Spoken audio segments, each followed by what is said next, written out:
Friends, welcome to Defence Matrix. जो कल की बहुत बड़ी न्यूज़ है वो ये है कि एक मेजर माइलस्टोन अचीव किया गया है hypersonic cruise missile development programme में। तो डीआरडीएल द्वारा सक्सेसफुल टेस्ट कंडक्ट किया गया long duration actively cooled scramjet combustor का। तो यहाँ पर actual test duration likely 12 minutes तक की थी। इस चीज़ को रक्षा मंत्री द्वारा ट्वीट भी किया गया, लेकिन बाद में जो टाइम ड्यूरेशन है उसको रिमूव कर दिया गया। अब ये क्यों किया गया इसका हमें पता नहीं है, पर 12 मिनट्स के अप्रॉक्स इसको टेस्ट करने की बात यहाँ पर करी जा रही है। पहले भी लॉन्ग ड्यूरेशन टेस्ट यहाँ पर हो चुके हैं, लेकिन एक हाइपरसोनिक स्क्रैमजेट इंजन का 12 मिनट तक चलना बहुत सिग्निफिकेंट टेस्ट है और ये दुनिया में कहीं भी हो रहा है स्क्रैमजेट इंजन के टेस्ट में से सबसे ज़्यादा ड्यूरेशन में रन करने वाले टेस्ट्स में से एक है। तो यहाँ पर जो टेस्ट किया गया है ये एक फुल स्केल रैमजेट कंबस्टर का किया गया है जो कि एक्टिवली कूल्ड है। अब ये एक्टिवली कूल्ड स्क्रैमजेट कंबस्टर क्या है? तो एक्टिवली कूल्ड स्क्रैमजेट कंबस्टर में इंजन अपने ही फ्यूल को यूज़ करता है जो वॉल से इंजन की उससे कूल रखने के लिए, ताकि वो मेल्ट ना हो जाए। बेसिकली जो इंजन वॉल्स हैं उसमें कूलिंग चैनल्स बने होते हैं जहाँ से ये कोल्ड फ्यूल जो है ये फ्लो करता है और हीट एब्जॉर्व करते हुए जो वॉल्स है उनको कूल रखता है और फिर इजेक्ट हो जाता है बर्निंग के लिए। तो ये जो एक्टिवली कूल्ड रैमजेट कंबस्टर है या फिर स्क्रैमजेट कंबस्टर है ये बेसिकली लॉन्ग ड्यूरेशन वाले स्क्रैमजेट इंजन्स के लिए ज़रूरी होता है और बनाया जाता है। तो यहाँ पर क्योंकि टेस्टिंग चल रही है 12-12 मिनट्स के लिए, तो ये लॉन्ग ड्यूरेशन रन करने वाला इंजन है जो कि आपकी लॉन्ग रेंज की क्रूज मिसाइल्स में इस्तेमाल किया जाएगा। तो उस लिहाज से ये टेस्ट इम्पॉर्टेंट हो जाता है।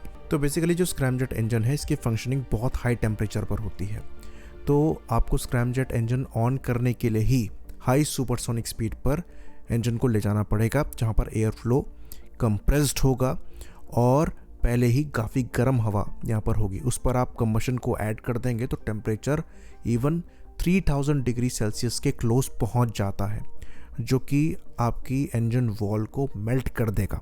भले ही आप बहुत ज़्यादा एडवांस सुपर एलॉयज़ का इस्तेमाल कर रहे हो, तो खाली हीट रेजिस्टेंट मटेरियल्स को इस्तेमाल करते हुए आप इंजन की वॉल को बचा नहीं सकते और इसलिए यहाँ पर एक्टिव कूलिंग का इस्तेमाल किया जाता है। तो जो फ्यूल बर्न होना है उसी को हीट एक्सचेंजर के रूप में यूज़ करते हैं। ये कूलेंट की तरह एक्ट करता है और इंटेंस हीट को एब्जॉर्व करते हुए मेटल वॉल को प्रोटेक्ट करता है। तो इसके दो फायदे होते हैं। पहला तो ये कूलेंट की तरह काम ही कर रहा है, दूसरा क्योंकि ये फ्यूल खुद गर्म हो जाता है इसलिए ज़्यादा एफिशिएंटली भी बर्न होता है। इसको रीजनरेटिव कूलिंग कहा जाता है। इसलिए जो फ्यूल यहाँ पर इस्तेमाल किया जाता है वो खुद स्पेशल होता है।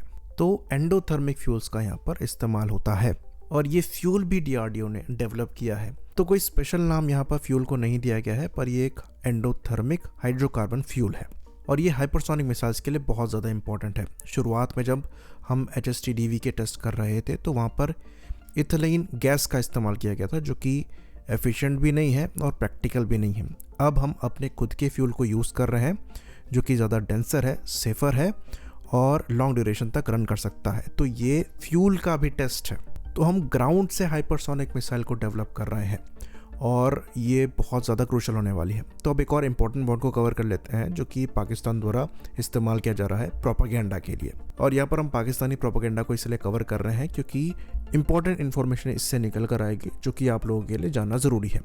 तो जो प्रोपेगेंडा अकाउंट है उसके द्वारा ये ट्वीट किया गया कि ये मिस इन्फॉर्मेशन है कि डीआरडीओ ने इतनी लॉन्ग ड्यूरेशन के लिए स्क्रैमजेट इंजन को टेस्ट किया है। तो वहाँ पर ये कहना है कि इंडिया के पास टेस्ट फैसिलिटी है ही नहीं जो कि इतने लॉन्ग ड्यूरेशन के लिए टेस्ट कर सके। इंडिया की टेस्ट फैसिलिटी खाली 8 सेकंड के टेस्ट को प्रोवाइड कर सकती है, क्योंकि यहाँ पर पाइप टेस्टिंग मेथड का इस्तेमाल किया जा रहा है जो कि इनसफिशिएंट है किसी भी स्क्रैमजेट इंजन को प्रॉपर्ली टेस्ट करने के लिए और ये एक्यूरेट भी नहीं है।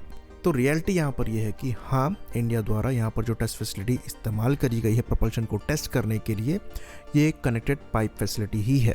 लेकिन जो प्रोपेगेंडा या फिर मिस इन्फॉर्मेशन है वो ये है कि यहाँ पर खाली 8 सेकंड तक के लिए ही टेस्ट किया जा सकता है, जबकि रियलिटी ये है कि जो कनेक्टेड पाइप टेस्ट फैसिलिटीज़ होती हैं स्पेशली उन्हीं का इस्तेमाल किया जाता है लॉन्ग ड्यूरेशन हाइपरसोनिक टेस्ट के लिए, क्योंकि वहाँ पर आइडियल एयर फ्लो को क्रिएट किया जा सकता है और लॉन्ग ड्यूरेशन के लिए क्रिएट किया जा सकता है।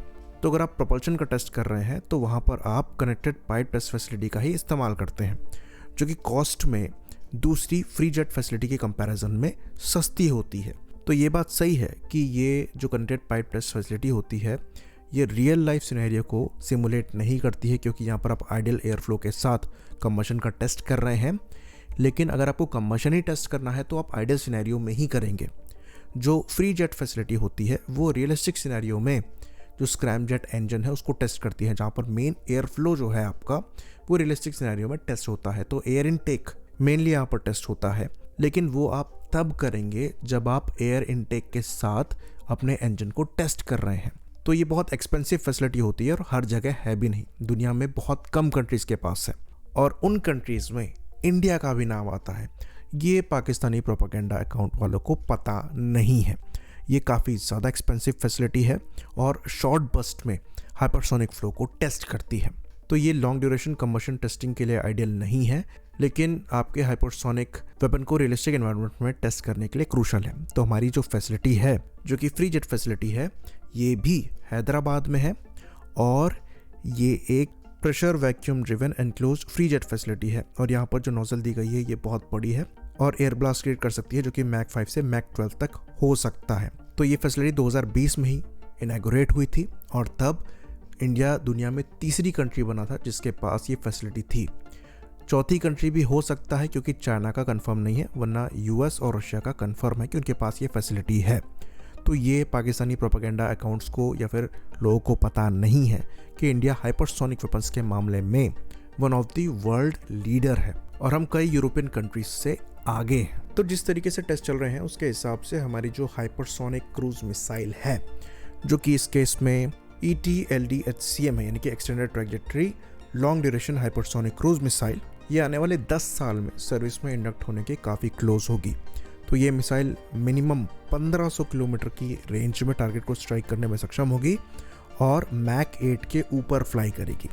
तो आजकल के जो एयर डिफेंस सिस्टम्स हैं वो सुपरसोनिक क्रूज मिसाइल्स तक को इंटरसेप्ट नहीं कर पाते हैं।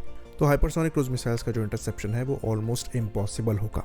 तो ये बात हम सब जानते हैं कि हाइपरसोनिक वेपन आज भी एग्जिस्ट करते हैं।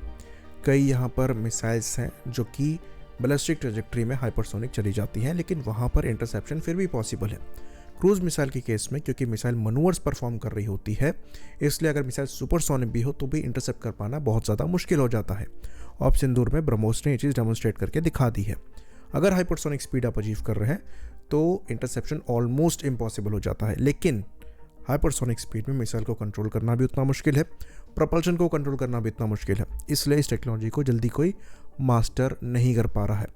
रशिया ने ज़िरकॉन के थ्रू यहाँ पर ब्रेक थ्रू क्रिएट किया है, लेकिन बाकी कंट्रीज़ कैचअप करने की कोशिश कर रही हैं और उसमें इंडिया भी है, और India one of the leader है जैसे कि हमने बताया।